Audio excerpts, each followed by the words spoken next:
To anyone reading this note, it's that time of year again. Christmas, they called it in the old days. A celebration of light and love, a candle in the darkness. Now I just call it winter.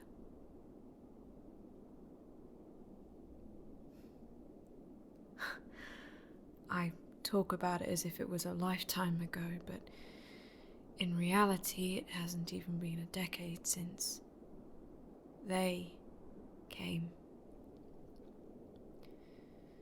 If you're reading this, I'm sure you know about the elusive they. No one knows where they came from, what they are, what they look like, even. I've heard it said the only people who've seen their faces are dead before they even know what they've seen.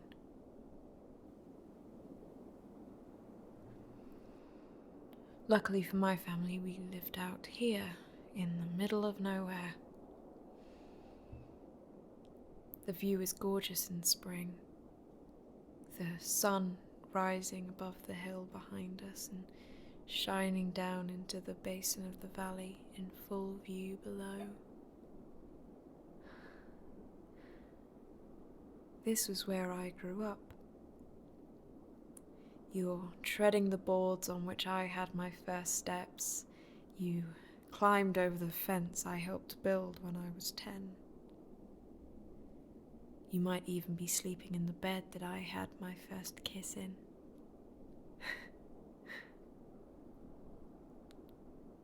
Remember that when using this place as your safe haven.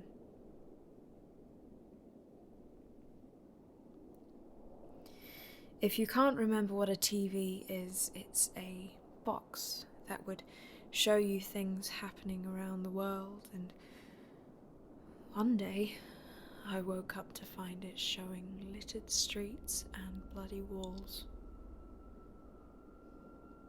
The man on the TV was panicked and stumbled over his words.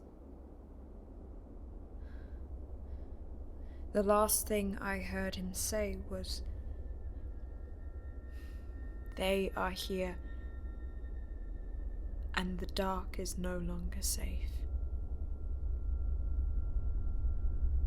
The broadcast stopped after that.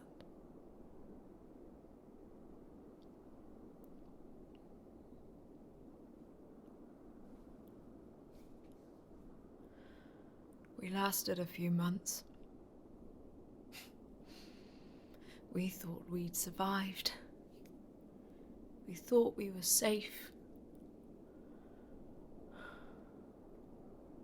But then Dad went first. It all happened very fast after that.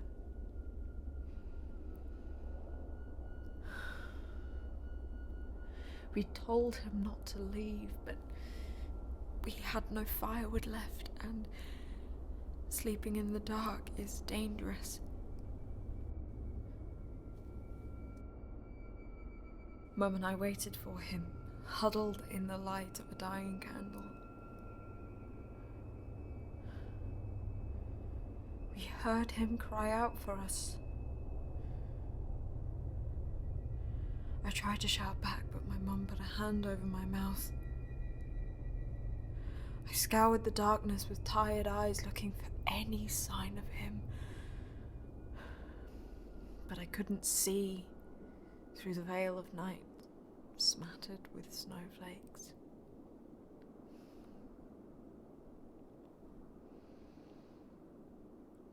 Mum and I survived the night. But that's when the mists came.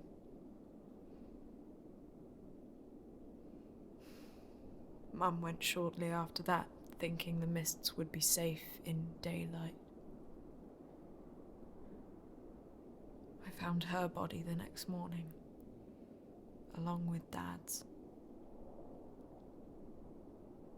I buried them both under the old oak tree side by side, as they would have wanted.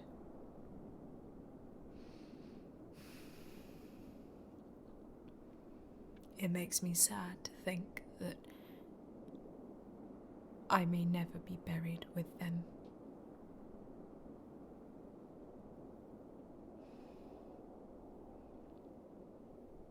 If you're staying here a while, here's a tip. The window that faces onto the stairs is not the place to put your candle. There's a slight breeze that, in heavy winds, can turn into a gust that could blow out your only candle and leave you in complete darkness. That's where I saw it.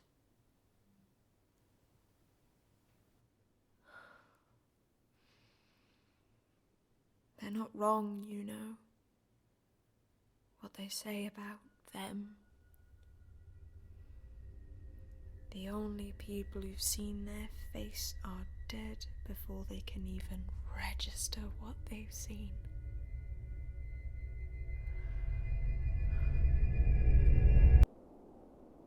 To anyone reading this note, to anyone still alive,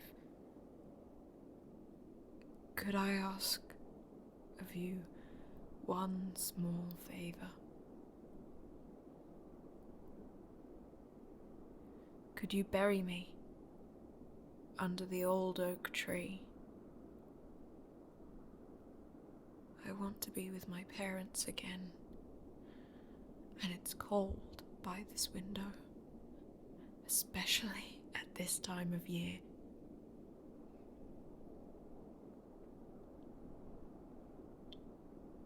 Be careful, traveller.